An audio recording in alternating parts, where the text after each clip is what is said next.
Bonjour à tous et à toutes, je me présente, je m'appelle Cécile, je suis étudiante en kiné en deuxième année à Nancy. J'ai envie de vous parler aujourd'hui du mal de dos. Tout le monde avait, a ou aura mal au dos, que ce soit de manière temporaire ou permanente.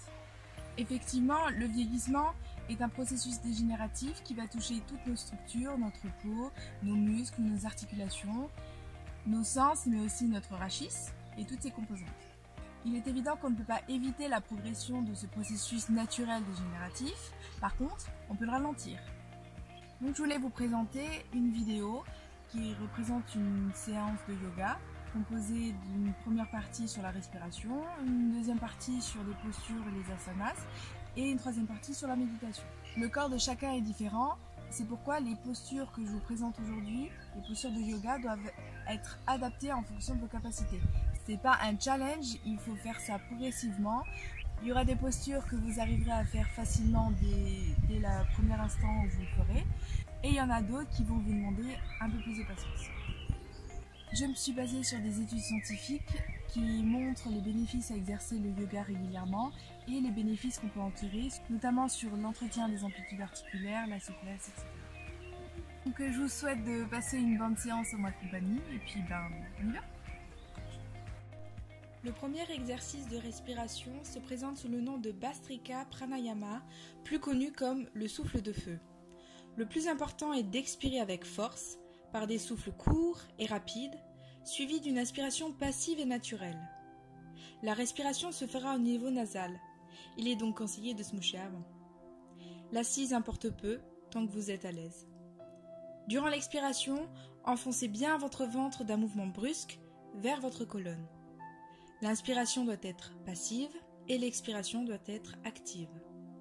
Commencez par une série d'environ 10 inspirations et expirations afin d'éviter la sensation d'hyperventilation. Vous pouvez augmenter le temps de pratique de cet exercice au fur et à mesure. Par contre, il est déconseillé aux personnes ayant de l'hypertension de pratiquer cet exercice. Poursuivons avec Surya Bedana ou encore la respiration de la narine droite. Toutes les inspirations doivent se faire par la narine droite et les expirations par la narine gauche. Pour ce faire, utilisez votre pouce pour obstruer votre narine droite et le petit doigt pour la narine gauche. La particularité de cette respiration, c'est d'avoir un temps d'expiration 2 fois plus long que le temps d'inspiration afin d'exploiter votre volume expiratoire de réserve. Je ne donne pas de nombre de répétitions ou de temps en particulier, car cela se fera en fonction de votre propre ressenti et votre capacité à vous laisser guider par ce cycle de respiration. Pensez toujours à bien gonfler le ventre lors de l'inspiration et à le rentrer le plus possible en expirant. Cette dernière respiration se nomme Kapalabhati. Prenez la plus grande inspiration possible en gonflant le ventre au maximum, puis expirez profondément à glotte et bouche fermée. Cette expiration produira un bruit de raclement ou de grognement. Elle n'est pas simple à réaliser, mais une fois réussie, vous pourrez exploiter vos volumes de réserve avec facilité. Prenez le temps d'aller chercher la plus grande quantité d'air possible et de vider au mieux vos poumons. Toutefois, faites-le de manière à ce que cela reste agréable. Pousser cet exercice à l'extrême n'apporte rien de plus. Le premier asana se fera en flexion, c'est la pince. Elle permet de passer de la position couchée à assise en recrutant tous les muscles de la chaîne antérieure. Le but est de garder les jambes bien tendues sans les décoller du sol. Un bon gainage abdominal est important dans le maintien d'une bonne posture et permet de protéger votre colonne lors de ports de charge en synergie avec les muscles du dos. Allongez-vous sur le dos, les bras le plus loin possible au-dessus de la tête. En premier, inspirez et amenez les bras à la verticale, puis expirez et suivez vos mains du regard jusqu'à ce qu'elles entrent en contact avec vos genoux. C'est à ce moment que vous commencez à enrouler de manière lente votre tête, puis votre cou, pour arriver à enrouler vertèbre par vertèbre la colonne. Pensez à respirer doucement et calmement. Continuez à descendre vos mains jusqu'à atteindre vos tibias ou vos pieds. Cela n'a pas d'importance. Faites de votre mieux dans les limites de votre souplesse. Avec la répétition, vous allez progresser. Le but, c'est de se sentir à l'aise dans son corps.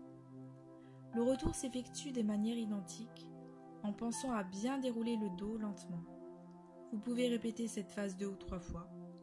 Il faut éviter de soulever le dos avant que les mains n'aient touché les cuisses afin de bien dérouler la colonne. Adaptez votre respiration. Expirez quand vous descendez. Prenez le temps de prendre quelques inspirations en bas, puis inspirez en remontant.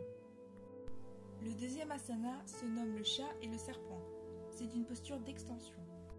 La littérature scientifique montre que nous perdons de l'amplitude articulaire à partir de 30 à 40 ans, notamment au niveau des épaules et du tronc.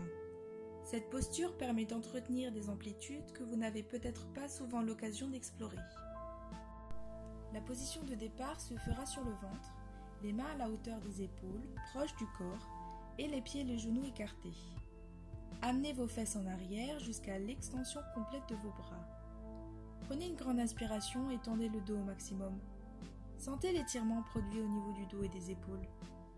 Prenez le temps de tenir cette posture pendant 5 à 10 cycles respiratoires. Puis, tendez les bras verticalement et relevez la tête. Rapprochez vos pieds des fesses sans que cela ne soit trop désagréable et prenez une grande inspiration. Relaxez-vous. Inspirez et amenez votre tête vers l'arrière et vos pieds vers vos fesses le plus possible. Laissez votre ventre se rapprocher passivement du sol sans qu'il soit en contact avec. Et expirez, revenez à la position bras tendus, tête vers l'avant et pieds détendus. Répétez autant de fois que vous en sentirez le besoin. Ensuite, revenez à la posture du chat. Reprenez la posture des départs, puis allongez-vous, allongez vos bras le long du corps, relaxez-vous quelques instants. Le troisième asana se nomme la torsion. C'est une posture en rotation. Les amplitudes que nous perdons lorsque nous vieillissons sont celles que l'on n'entretient plus. L'utilisation de toutes les amplitudes assure, entre autres, de bonnes ampliations thoraciques et l'entretien d'une bonne respiration. Dans cette posture, le dos reste passif. Ce sont les bras qui vont amener la colonne en rotation. Il faut rester assis sur les deux fesses et ne pas faire basculer le bassin. Assis, au sol, les jambes sont tendues et les pieds sont joints. Repliez la jambe droite et placez le pied à plat au sol contre la face externe du genou gauche. Placez le bras gauche contre le genou droit. L'aisselle doit se poser sur le genou, mais au début cela peut être difficile. La main gauche se dirige vers la jambe gauche le plus loin possible, au niveau du tibia ou du pied, en fonction de la souplesse de chacun. La main droite est placée dans le dos le plus loin possible en exerçant une poussée dans le sol. La torsion part du sacrum et se finit au niveau de la tête. L'immobilisation dure de 5 à 10 cycles respiratoires, lents et profonds. Revenez doucement à la position initiale et répétez le mouvement de chaque côté 3 à 4 fois de suite selon vos désirs. Enfin, le dernier asana se nomme le triangle. Il explore les amplitudes d'inclinaison. L'important, c'est d'arriver à une bonne synchronisation entre le mouvement et la respiration. En position de départ, vous êtes debout, les pieds sont écartés pour réduire les mouvements au niveau du bassin. Commencez par expirer profondément. Puis, dans un plan strictement frontal, penchez-vous d'un côté en inspirant profondément. Tenez environ 6 secondes dans cette posture, puis expirez et revenez à la position initiale. Évidemment, les temps d'apnée sont à adapter à vos capacités. Pour finir cette séance, je vous propose quelques instants de méditation. Je ne suis pas experte dans ce domaine, il existe tellement de sortes de méditations différentes.